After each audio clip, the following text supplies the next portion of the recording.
kelewatan guys. Tarik napas dulu. Yo, halo semua, kembali lagi bersama gue Fatur Ibnu Hamdi di channel Bang Fatur tentunya. Dan seperti judulnya, di video kali ini gue akan sedikit bahas manga One Piece chapter 984. By the way, sebelum kita masuk pembahasan, gue ngingetin lagi nih, buat kalian semua yang belum subscribe dulu guys, subscribe. Kalau udah subscribe, jangan lupa nyalain bell notification-nya, oke? Biar gak ketinggalan video-video baru dari gue. Mantap. Gue udah mulai rajin nih guys, jadi tolonglah subscribe, udah mulai rajin. Terus juga jangan lupa share ke grup-grup kalian gitu, share ke mana ke pelosok-pelosok gitu, biar banyak yang tahu channel ini.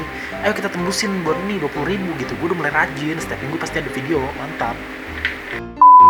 Oke, jadi kejutan demi kejutan selalu Oda Sensei berikan kepada kita para pembaca setia dari One Piece. Chapter 983 memberikan kejutan yang besar kepada para fans dengan kemunculan sosok Yamato yang merupakan anak dari Kaido. Karena sosoknya misterius, banyak dari para fans yang mulai berspekulasi tentang siapakah sebenarnya si Yamato ini guys. Dan di chapter 984 ini, kejutan besar kembali muncul dan tentunya mengguncang seluruh fandom One Piece. Kira-kira kejutan seperti apa sih yang muncul di chapter 984 ini? Tonton video sampai habis, karena seperti biasa di video kali ini gue udah mengumpulkan beberapa poin-poin penting dan kejadian-kejadian menarik yang bisa kita bahas di pembahasan kali ini tentunya. Kalau gitu langsung aja yang pertama, daya tahan buah iblis Zoan tipe dinosaurus. Ulti kembali sadar. Oke, jadi sebelumnya kita tahu bahwa Ulti telah diserang oleh Yamato dengan serangan Thunder Bajua, yaitu serangan yang sama dengan milik Kaido. Nah, ternyata guys, serangan Yamato ini mampu membuat Ulti tidak sadarkan diri. Di sini, Pac-One yang juga merupakan salah satu anggota Flying Six sekaligus adik dari Ulti, mencoba untuk membangunkan kakaknya tersebut. Walaupun di sini sebenarnya si Pac-One sendiri juga sedang terluka ya guys, karena sebelumnya dia telah diserang oleh Luffy. Bahkan sampai membuat rahangnya hampir patah. Nah, nggak lama setelah itu, seperti yang kita lihat pada manganya, di sini Ulti telah kembali sadar. Karena sudah sadar, Pac-One dan Ulti pun langsung melanjutkan urusan mereka untuk mencari Luffy dan Yamato. Seakan-akan tidak pernah terjadi apa-apa guys, seakan-akan luka mereka sudah sembuh. Nah, Ulti yang telah sadar dari serangan Yamato tersebut cukup membuktikan betapa kuatnya daya tahan buah iblis Zoan, khususnya tipe dinosaurus. Bahkan, daya tahan mereka pun dibicarakan oleh para anak buah Kaido di chapter kali ini. Oh ya, by the way, buat yang belum tahu, si Ulti ini adalah buah iblis Zoan tipe dinosaurus model Pachypelo. Susah guys, pokoknya namanya ini nih.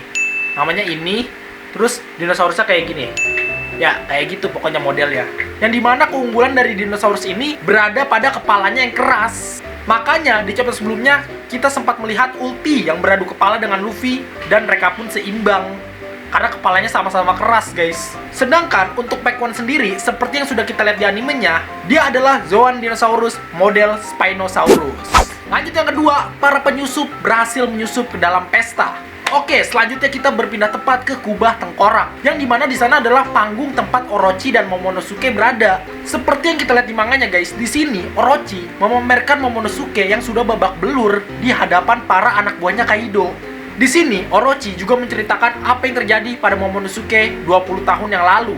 Tapi cerita tersebut hanya dijadikan bahan tertawaan dan lelucon bagi para anak buahnya Kaido. Dan di sini juga terungkap bahwa Robin, Jinbe, Hyogoro, Denjiro, dan para penyusup lainnya sudah berhasil masuk di dalam pesta. Tapi yang sedihnya, yang ironisnya, mereka yang melihat keadaan Momonosuke tidak bisa berbuat banyak. Bahkan guys, yang lebih sedihnya lagi itu, mereka harus ikut berakting tertawa agar penyamaran mereka tidak terbongkar. Ya gue yakin sih, walaupun dalam hatinya para penyusup ini pasti berapi-api gitu melihat Momonosuke diperlakukan seperti itu. Bahkan sebenarnya Robin pun juga udah nggak sanggup melihat keadaan Momonosuke. Tapi untungnya di sini ada Jinbe yang tetap menahan Robin untuk tidak gegabah dan menahannya sampai para samurai atau Agazaya Nine bertindak guys.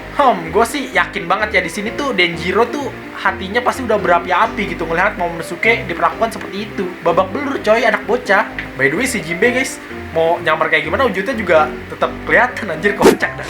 Lanjut yang ketiga, reuni pintu belakang Onigashima. Oke, selanjutnya kita kembali berpindah lokasi ke tempat bajak laut Heart berada. Di sini, kapal selam Polar Tank sempat mengalami beberapa kendala saat ingin sampai ke pintu belakang Onigashima. Contohnya aja, seperti arus dalam yang sangat kuat dan salju yang tiba-tiba muncul. Ya, seperti yang kita tahu, memang Cuaca laut di sekitar Pulau Onigashima itu memanglah sangat ekstrim. Itulah mengapa sangat jarang orang yang masuk ke Onigashima melalui pintu belakang, karena cuacanya itu ekstrim banget. Tapi masalah tersebut bisa diselesaikan dengan mudah oleh Lau dengan kekuatan buah iblisnya, OP-OP Nomi.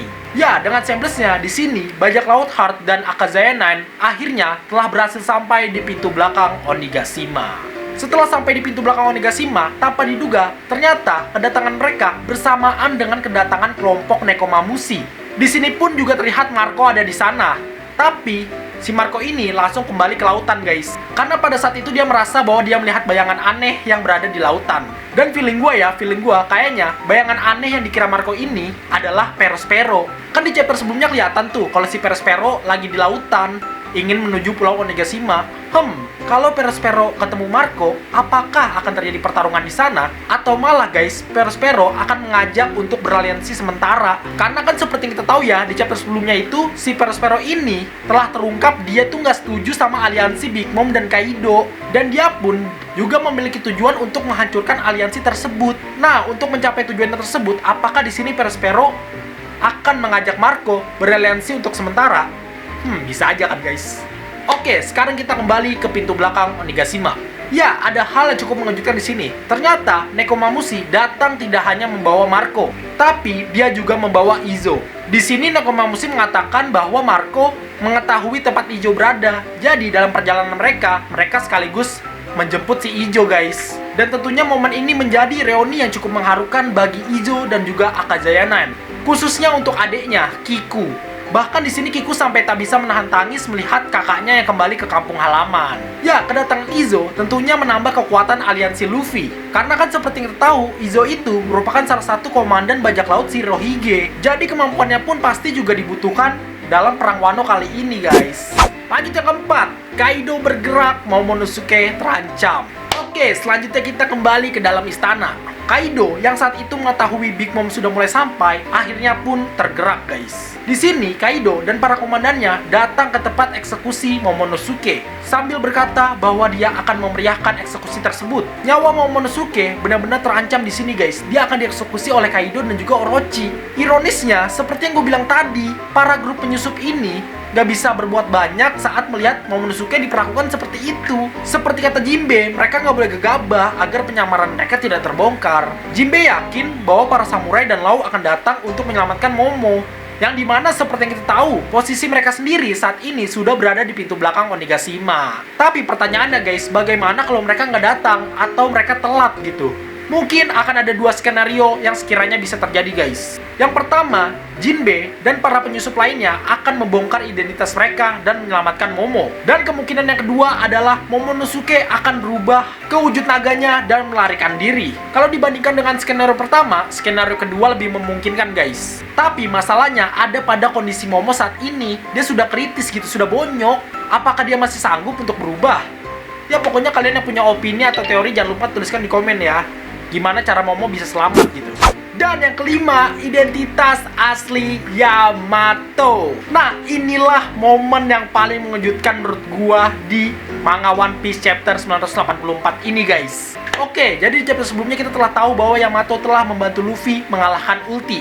Nah, pada saat itu Yamato mengatakan bahwa dia berada di pihak Luffy dan mengajak Luffy ke suatu tempat. Tapi Luffy yang saat itu tahu bahwa dia adalah anak Kaido tidak percaya begitu aja. Sehingga sempat terjadi sedikit pertarungan di antara mereka berdua. Hingga akhirnya Luffy pun memutuskan untuk ikut Yamato dan memintanya untuk menjelaskan dalam 5 menit. Di sini Yamato menjelaskan bahwa dia ingin menjadi seperti Oden.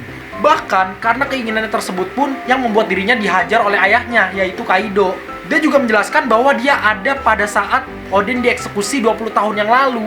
Dia sangat kagum kepada Oden, bahkan dia menangis pada saat Oden dieksekusi. Setelah kematian Oden, Yamato menemukan buku log atau buku harian Oden di kota Kuri, yang dimana isi dari buku tersebut adalah menceritakan tentang kisah kepalawanan Oden selama ini, guys. Hanya Yamato lah yang tahu tentang buku tersebut. Bahkan Orochi dan Kaido pun tidak tahu tentang buku tersebut. Karena telah mengagumi kisah Oden, itu yang membuat Yamato ingin menjadi seperti Oden. Dan dia pun juga memutuskan akan melanjutkan cita-cita Oden untuk membuka negeri Wano dengan dunia luar.